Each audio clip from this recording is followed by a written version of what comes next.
गांधी जी के हजारों कामों के ऊपर सवाल उठ सकते हैं, डिबेट हो सकती है, ये ठीक किया गांधी जी ने, ये गलत किया।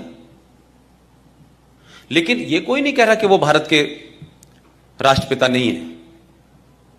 ये राष्ट्रपिता कब बने, कब रेजोल्यूशन पास हुआ कि वो हमारे पिताजी हैं, ये हमें बताया नहीं गया। भाई हमें पता तो चल जाता कि हमारे पिताजी ये हैं। वो कब कौन सा रेजोल्यूशन पास हुआ और देश में कहां पे ये इतना बड़ा माहौल बना कि देश के सारे लोग उनको राष्ट्रपिता बनाना चाहते हैं। अपने देश को भरोसा दिलाया और पूरी ताकत से कहा कि पाकिस्तान अगर बना तो मेरी लाश पे बनेगा। मैं एक उसकी सिमिलरिटी नहीं खींचना चाहता, और उस दौर में बहुत सारे लोग थे जो गांधी जी को, उनकी क्या ताकत थी कि जब वो नोआखली के दंगों में गए तो जहां हिंदू मुसलमान लड़ रहे थे, हाथों में तलवारें थी लोगों के, लोगों ने हथियारों से हाथ से उनके तलवारें गिर गईं। गांधी जी के कहने से इतनी स्ट्रांग अपील थी। तो नाथूराम गॉडसे को भी लगा कि यह देश महफूज है, कम से कम ये गांधी के होते हुए नहीं होगा। आप में से किसी ने 15 अगस्त 1947 को जब इस दिल्ली में जश्न मनाया जा रहा था तो बंगाल में और पंजाब में क्या हो रहा था, ये किसी को अंदाजा है? ये क्यों नहीं देश को बताया गया? और हिंदुस्तान के कौन से डॉक्यूमेंट में लिखा है कि 15 अगस्त 1947 को भारत आजाद हुआ था? कोई डॉक्यूमेंट नहीं है सरकार के पास। नेशनल आर्काइव दिल्ली में चले जाएं, उसमें लिखा है 15 अगस्त 1947 को ट्रांसफर ऑफ पावर हुआ है। लेकिन हम गीत गा रहे हैं आजादी के। लिहाजा गांधी जी ने जो भरोसा देश को दिया, कोई तस्वीर ऐसी याद है हिंदुस्तान के किसी छोटे बड़े अखबार में कि जिस दिन 15 अगस्त को झंडा फहराया जा रहा था तो गांधी क्या कर रहे थे, गांधी थे कहां, कहां बैठे हुए थे? कोई प्रतिक्रिया है उनकी? तो ये आजादी, जिसको आप आजादी कह रहे हैं, जिसको हम सब लोग आजादी समझ रहे हैं, जिसमें 21 लाख लोगों की सरकारी रिकॉर्ड के हिसाब से मौत हुई है, सबसे ज्यादा लाशें पंजाब से की, सबसे ज्यादा उसके बाद लाशें बंगाल में हुई। गांधी के हत्यारे की चिंता है लोगों को। 21 लाख लोगों का मर्डर हुआ, 21 लाख लोग मारे गए, उनका जिम्मेदार कौन है? उसकी भी कोई जिम्मेदारी लेगा कि नहीं लेगा? वो किसके खाते में जाएंगी भाई? और क्या इस देशवासियों से पूछा था आपने कि हम एक लाइन खींच देंगे पंजाब से और एक लाइन खींच देंगे बंगाल में और ये मुल्क को हम बांट देंगे? ये किसने तय किया था?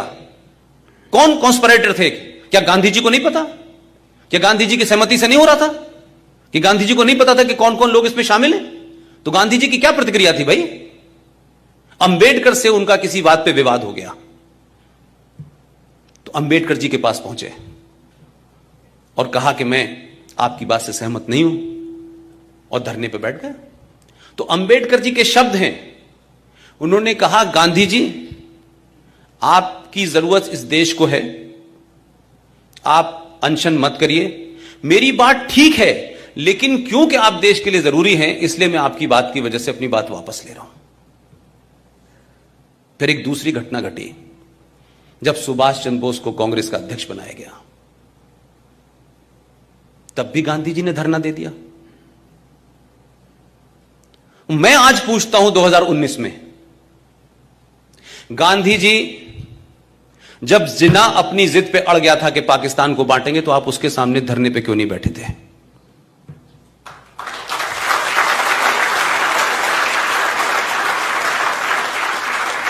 आप धरना देते, कुछ भी करते, ये देश नहीं बंटने देते ना। मैंने कोई एपिसोड नहीं देखा गांधी जी ने जिन्ना से बात की हो कि देश मत बांटो।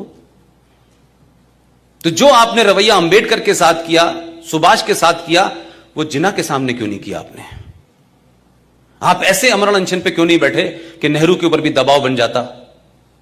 आपने तो उस कॉन्स्पिरेसी में शामिल हुए आप कि जिस जवाहरलाल नेहरू को 14 में से एक भी वोट नहीं मिला था, फिर भी आपने अपने हाई मॉरल ग्राउंड को स्टार्ट किया और कहा पटेल से, क्या कहते कि नेहरू की हार मेरी हार है, और पटेल जी ने कुर्सी छोड़ दी। तो पहली ईवीएम हैकिंग तो आपने तब कर ली थी और ओपनली किया आपने।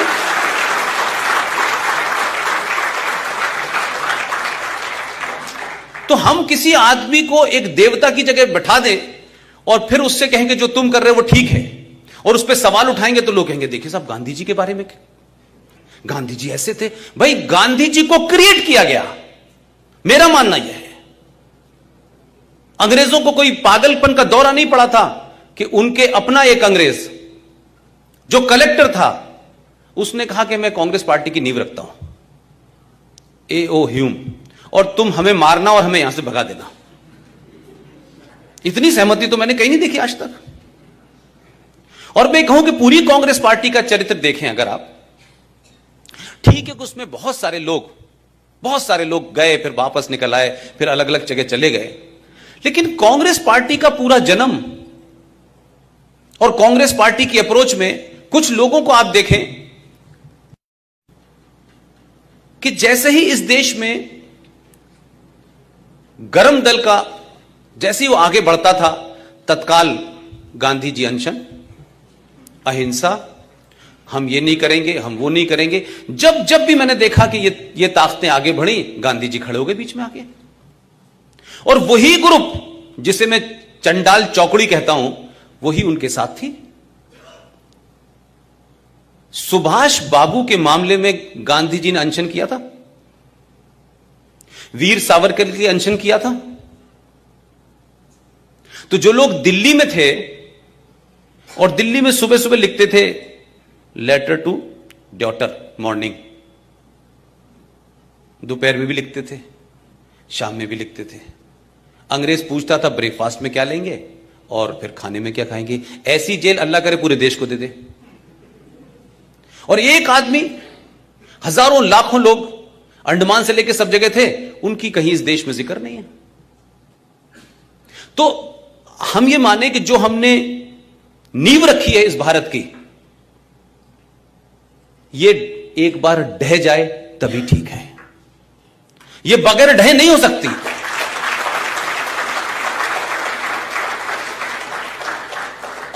हमने ये देश इसलिए आजाद नहीं कराया था कि नेहरू जी प्रधानमंत्री बन जाएं 16 साल, और उनकी ताजपोशी जब मुमकिन होती है जब इस देश के एक आदमी को, आज के रिकॉर्ड में अगर कहूं तो 1945 में उस आदमी को अंग्रेजों से मिलकर नहीं हटाया गया।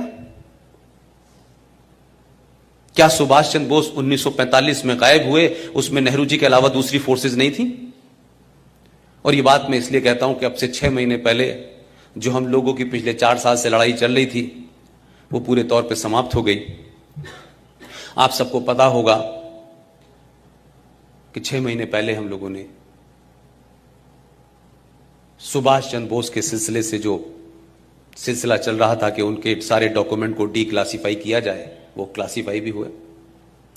लेकिन बड़ी लड़ाई यह थी कि भारत का प्रधानमंत्री पहली बार आजाद भारत में 15 अगस्त के अलावा 21 अक्टूबर को जब सुभाष चंद्र बोस ने यूनाइटेड भारत में आजादी की घोषणा की थी, उस वक्त मेरा ख्याल है कि दुनिया के 11 देशों ने उसको मान्यता दी थी। यह डर कांग्रेस के लोगों को लगा कि हम तो ट्रांसफर ऑफ पावर में बैठे हैं कि हमारा नंबर आने वाला है, ये बीच में कहां से आ जाएगा। तो क्या कॉन्स्पिरेसी हुई कि 43 से 45 तक सुभाष गायब हो गए, और अभी 6 महीने पहले जब भारत के प्रधानमंत्री 21 अक्टूबर को भारत के लाल किले पे 15 अगस्त के अलावा दोबारा गए और झंडा फहराया।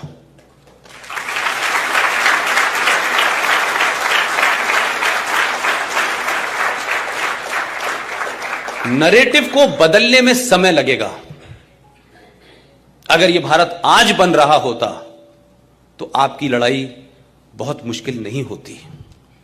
समस्या यह है कि हमारे घर में हमारे ही बच्चे, हमारे ही जनरेशन के लोग पिछले 70 साल से जो उनको इंजेक्ट किया गया है इतिहास के नाम पे, उनके अंदर से उसको हटा करके उसको गलत साबित करके जो सही बात है वहां तक पहुंचने में एक लंबा समय लगेगा। इसलिए यह लड़ाई ज्यादा लंबी है। इसलिए गांधी जी का नाम लेते ही कुछ लोग चिल्लाने लगते हैं। इसलिए जैसे ही वीर सावरकर का नाम आता है वो गद्दार था, आपने खुद ही नैरेटिव गढ़ दिया है कि वीर सावरकर ने गद्दारी की और चिट्ठी लिखी, लेकिन वही लोग देश के ये नहीं बताते कि 1980 में मैडम इंदिरा गांधी ने जो सावरकर के परिवार को चिट्ठी लिखी है, वो एक किताब है, उसमें पब्लिश हुई है। उसमें उन्होंने कहा है कि सावरकर भारत की धरती का